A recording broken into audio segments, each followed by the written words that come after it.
Salut les petits shredders, j'espère que vous allez bien, c'est Flo. Aujourd'hui, on se retrouve en compagnie d'un gérant de magasin de musique et pas n'importe qui, c'est Nico de chez Arpège qui vous conseille à la perfection quand vous avez une question niveau matos. Salut Nico, comment tu vas? Salut, ça va bien Flo? Ça va et toi? Très bien. En tout cas, merci Nico de me recevoir dans ta boutique. Je t'en prie. Le but du concept, c'est que je puisse interviewer des passionnés dans le secteur de la musique. J'en suis, merci. Alors on va commencer avec quelques questions pour mettre un petit peu de contexte et pour que les gens puissent te connaître un petit peu. Ok. Pourquoi tu fais ce métier? Qu'est-ce qui t'a donné envie d'être gérant d'un magasin de musique? C'est simple, initialement, je suis musicien, j'adore la musique.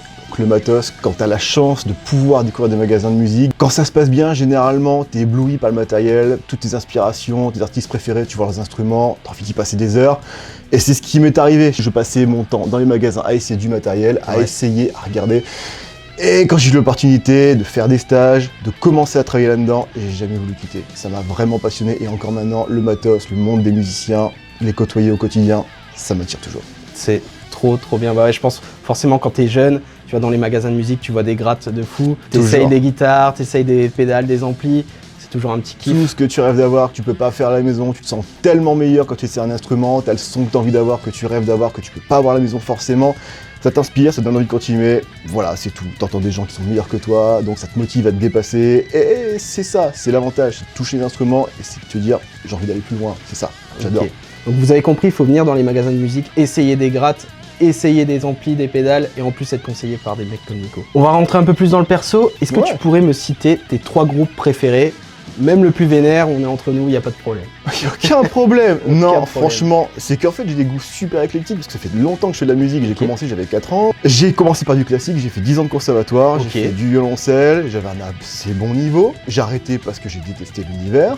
Voilà, donc j'ai repris la guitare en pur autodidacte. Je continue en autodidacte, juste pour le plaisir. Non, je suis fan de groupes de rock, de métal depuis toujours. J'ai découvert des trucs comme Metallica, Iron Maiden, etc. Mais j'ai vite bifurqué sur le néo et tout ce qui était un peu plus vénère. Je suis fan d'Alter Bridge depuis 20 ans, c'est des groupes que j'adore, etc. Un peu, voilà, passe-partout, assez heavy, très mélodique. Un de mes groupes préférés, ça reste In Flames, le death metal suédois, etc. C'est vraiment, et tous les groupes plus modernes, très efficaces.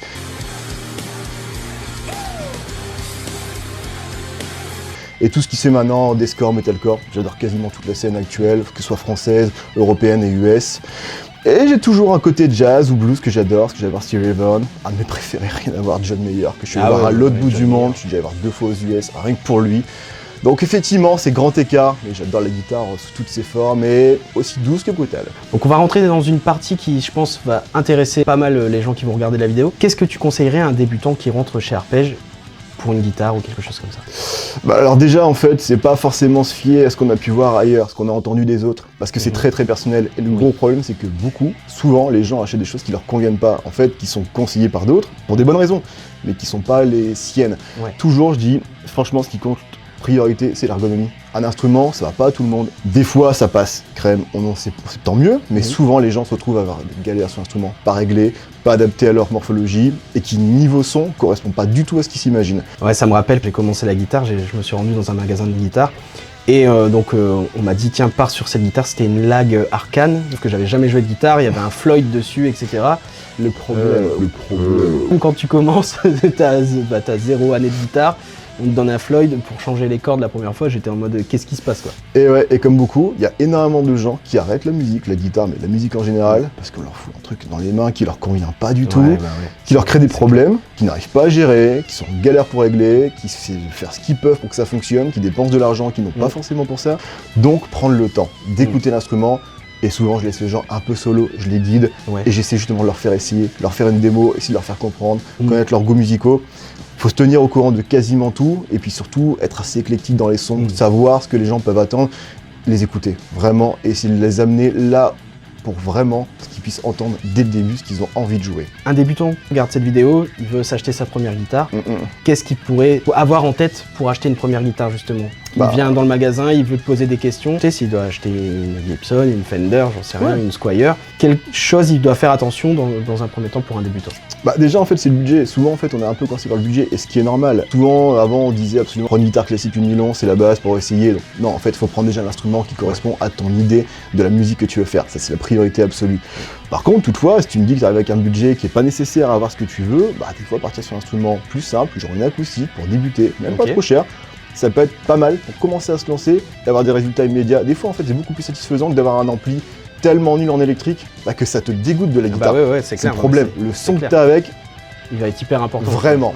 Donc tu vois, c'est ça, c'est l'idée, la quête du son, le confort, le plaisir immédiat. C'est dur, hein, mais je reviens toujours là-dessus. C'est en gros, c'est que tu prends l'instrument, t'arrives à te faire plaisir, tu joues et c'est tout.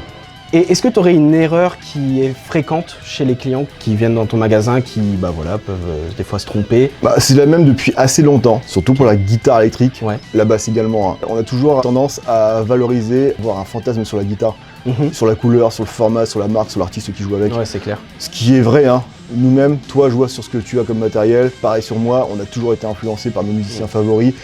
On se dit tout le son passe là-dessus, alors ce qui est relativement faux, et le problème c'est qu'on a tendance à s'acheter une guitare en deuxième pour se dire je vais m'améliorer, ça va forcément être la solution pour passer un step, et en fait non. C'est l'ampli, comme écoutez-le, c'est pas la guitare qui va faire que vous allez être meilleur, c'est l'entraînement et le métronome, attention je vous avais. Le réglage de la guitare aussi, même une guitare cheap à 150 balles avec des bonnes cordes et un bon réglage, franchement, ça peut faire l'affaire. Ça peut faire l'affaire. Et c'est qu'en fait, en réalité, des bons instruments existent à tous les budgets maintenant. C'est super important, réellement. L'erreur, c'est acheter une deuxième guitare alors qu'on a un ampli pourri à la maison. Ouais, c'est clair. Ou des mauvais plugins, ou des mauvais trucs. En fait, voilà, ce qu'il faut, c'est trouver en fait l'idéal, c'est le son. La technique, l'instrument, c'est sûr, il faut bosser son instrument. Il faut un instrument qui soit viable, c'est vrai. Mais le son, la qualité, bref, c'est extrêmement important. Ça passe par la musique, c'est de la rigueur, c'est de la compréhension, ça passe par de l'émotion. Et l'émotion sans un son, on s'en fiche. On n'est pas dans l'ordinateur, hein. Donc le but c'est d'avoir quelque chose qui puisse se transmettre. Le son c'est important, l'ampli ou les packs de son. Du coup, Gibson ou Fender? Fender forcément. C'est quand même beaucoup plus sympa, c'est plus joli et puis c'est quand même mieux fini. Hein. On a dépassé le stade du Fender Gibson depuis longtemps, en vrai, sur Neonet. Quand même, depuis longtemps, c'est sûr. Par contre, j'ai encore des gens qui, quand tu leur parles de SP, de PRS, d'Ibanez, etc., disent encore « Ah je connais pas ». Et pourtant, des gens de tous les âges, hein, donc des gens qui ont 60 ou qui ont 15 ans. Hein, donc, non, en réalité, il y a tellement d'œuvres sur le marché. Et sur Neonet, Gibson, Fender, c'est les créateurs de presque tout ce qui fait rêver les gens. Bien sûr, de toutes les autres marques qu'on puisse s'inspirer. D'ailleurs, initialement, toutes les grosses marques actuelles se sont inspirées de ces deux géants de la guitare, de l'âge d'or de la guitare des années 50, 60, dans ce qui est produit à l'heure actuelle. Quand tu vois les scènes sur les festivals, tu vois le nombre de mecs qui jouent sur de la Gibson, énormément sur Fender dans tous les styles. Ça reste deux géants, mais je te dis, en fait, beaucoup de gens, de gens ne connaissent pas le reste, mais toutes les autres marques se valent vraiment bien. La qualité de production, elle est énorme à l'heure actuelle. On trouve des produits pépites à tous les budgets. C'est pas les plus haut de gamme qui fonctionnent le mieux, et même les plus grosses marques le savent. Chez Gibson, Fender ou autre, ils ont tendance même des fois à raboter un peu le prix, à mettre des gammes un peu inférieures. Parce qu'en fait, les concurrents sont très très bons dans des intermédiaires en termes de prix. Donc forcément, si tu as des pièces historiques, ça te coûtera toujours un bras complet. Fender, Gibson, ça restera toujours au taquet du tarif. Et PRS, on n'en parle pas. Musicman, c'est pareil. La qualité, elle est géniale. Tu as une pièce que tu gardes à vie, tu as des boîtes, une qualité, une expertise de dingue dans la construction. C'est ça.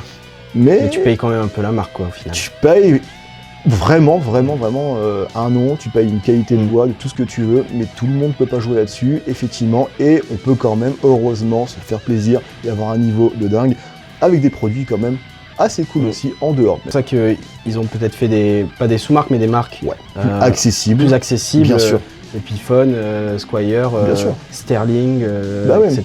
Non, ça dégrade pas l'image de la marque. Et puis maintenant, c'est plus comme il y a encore peut-être 30 ans, c'est pas la sous-marque de Fender ou Gibson quand tu parles de Squier et Epiphone. Non, c'est une alternative intéressante qui ne sont pas sur les lieux de production originels. Comme ça, au moins, ça ne dénature pas l'origine de la marque, souvent américaine. Et au moins, on a des produits d'excellente qualité qui n'ont pas à rougir face à la concurrence, qui eux s'en fichent du lieu de production tant que l'instrument est bien produit, avec un minimum d'éthique quand même. Avec des qualités de composants, parce que ça c'est super important, l'éthique. Les instruments qui sont un peu faits n'importe où, dans n'importe quelle condition, ça c'est pas forcément toujours acceptable, les gens n'y pensent pas trop. C'est intéressant de ne pas rester bloqué que sur les grosses marques, d'en rêver toujours, parce que ça reste des pièces géniales, ça marche toujours très bien. Et c'est pour ça qu'on en voit toujours autant sur scène à l'heure actuelle. Faut faire confiance aux artistes. Si les gens arrivent à jouer avec et se font plaisir avec, c'est qu'il y a quand même des raisons. Il y a une raison quand même. Vraiment toujours. Donc voilà, pas besoin d'en dire plus. Ah putain, franchement ça quand même... Ouah, le poids. Ça tue.